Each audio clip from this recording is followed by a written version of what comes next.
तबूक के सफ़र में कौम समूद की बस्ती पर गुजर। ग़ज़वा तबूक मशहूर ग़ज़वा है और नबी अकरम सल्लल्लाहु अलैहि वसल्लम का आखिरी ग़ज़वा है। हुज़ूर अकरम सल्लल्लाहु अलैहि वसल्लम को इत्तला मिली कि रूम का बादशाह मदीना मुनव्वरा पर हमला करने का इरादा कर रहा है और बहुत बड़ा लश्कर लेकर शाम के रास्ते से मदीना को आ रहा है। इस खबर पर 5 रजब 9 हिजरी को नबी अकरम सल्लल्लाहु अलैहि वसल्लम इसके मुकाबला के लिए मदीना तैयबा से रवाना हो गए। चूँकि ज़माना सख्त गर्मी का था और इससे मुकाबला भी सख्त था, इसलिए हुज़ूर अक़दस सल्लल्लाहु अलैहि वसल्लम ने साफ ऐलान फरमा दिया था कि रूम के बादशाह से मुकाबला के लिए चलना है, तैयारी कर ली जाए। और हुज़ूर सल्लल्लाहु अलैहि वसल्लम ने खुद इसके लिए चंदा फरमाना शुरू किया। यही लड़ाई है जिसमें हज़रत अबू बकर सिद्दीक़ रज़ी अल्लाह तआला अन्हु घर का सारा सामान ले आए और जब इनसे पूछा कि घर वालों के लिए क्या छोड़ा, तो फरमाया कि उनके लिए अल्लाह और उसके रसूल को छोड़ आया। और हज़रत उमर रज़ी अल्लाह तआला अन्हु घर के पूरे सामान में से आधा ले आए, जिसका किस्सा आगे बाद में आएगा। और हज़रत उस्मान गनी रज़ी अल्लाह तआला अन्हु ने 1/3 लश्कर का पूरा सामान मुहैया फरमाया। और इसी तरह हर शख्स अपनी हैसियत से ज़्यादा ही लाया।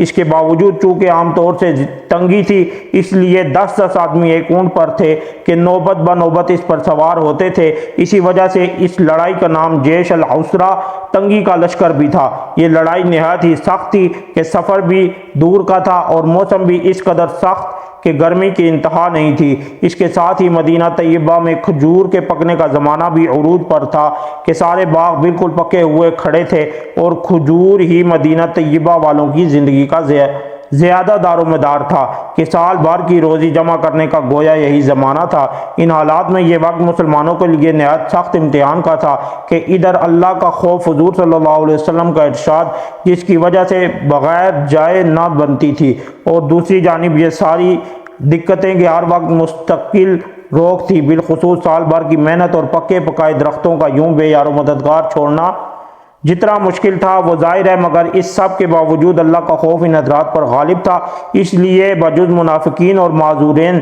जिनमें औरतें और बच्चे भी दाखिल थे, और वो लोग भी जो बज़रूरत मदीना तैयबा में छोड़े गए या किसी किस्म की सवारी ना मिल सकने की वजह से रोते हुए रह गए थे, जिनके बारे में आयत तवल्लऊ अयुनुहुम तफीज़ु मिनद्दम'i नाजिल हुई।